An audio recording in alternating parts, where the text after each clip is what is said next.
Well, that's the global market action that we have for you. But how will all of these overnight cues impact our own markets? We have our research team joining in with how the trade setup looks like and the stocks that are likely to be in the news. First up, Vinny is here to get us all the market cues we need to watch out for today. Vinny, good morning. Another disappointing session yesterday, but what's the setup looking like this morning? Absolutely disappointing session that came in yesterday because Nifty closed below the 23,900 mark and it was almost near its 5-month low level. 44 stocks out of the 50 Nifty 50 stocks actually closed in the red, and Britannia, BEL, NTPC among the top losers. Nifty Auto, Nifty PSU banks, top sectoral losers that we saw coming in. FIIs, they was also continued to sell even in yesterday's session, while DIIs continued to be a net buyer of around 1,854 crore rupees. What are we watching out for today? Now, obviously, we had the CPI data that came in yesterday for the month of October. That jumped to a 14-month high at 6.2%.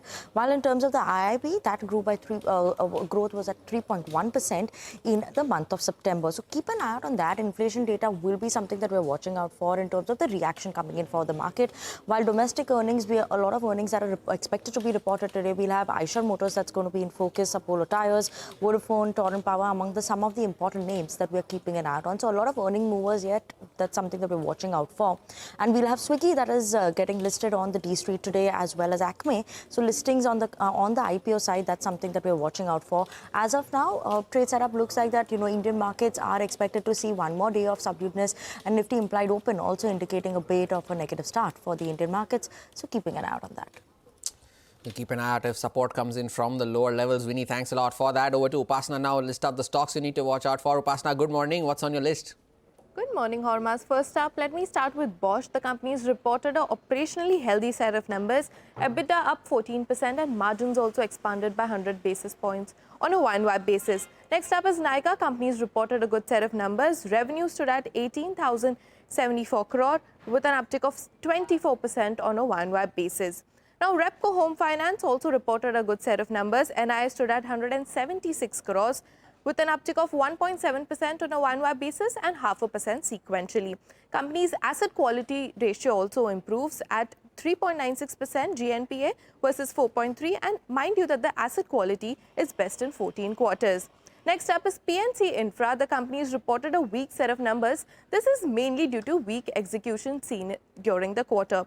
Net profit down about 44% on a Y-on-Y basis, and revenue also took a hit of almost 25% on a Y-on-Y basis. Next up is MedPlus Health. Companies reported a strong revenue growth and operationally strong set of numbers. Revenue up 12% on a Y-on-Y basis, and margins also expanded from 6% to 7.9% on a Y-on-Y basis. BSE has also reported a good set of numbers. Revenue stood at 746 crores with an uptick of 23% sequentially. This top-line growth was mainly led by transaction charges and services to the corporates.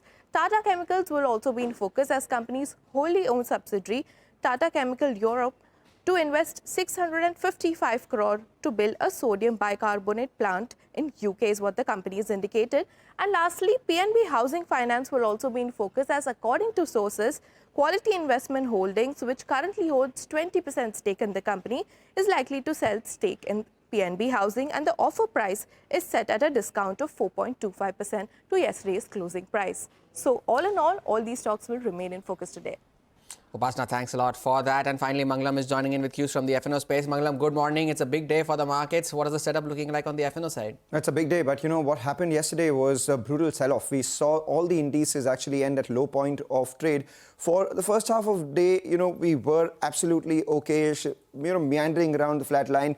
Thereafter, it was the second half where there was accelerated selling. And a large part of that could also be attributed to sharp sell-off in the financials. It was Nifty weekly options expiry yesterday. And if you notice, at around 12:30, when we were talking about 23,800, having a lot of put writers, support coming in, once that was broken, thereafter, it was only all the way down. And because of the overlaps that we have on the Nifty Bank and other indices, we saw a big decline as well. By the end of the day, when we got the data coming in from the FIIs and DIIs, the FIIs selling notched up a little bit, the DII buying notched down a little bit, as a result of which the net institutional flow gap increased, and that caused a big decline. If you look at the net institutional flows, the FIIs minus DIIs, yesterday increased from 280 in the previous trading session to about 1,200 odd crores. Add to that, the FIIs who had stopped selling in index futures have re-begun their selling in index futures. Yesterday, the selling was close to around 7 2,734 crores, added at about 11,500 short contracts.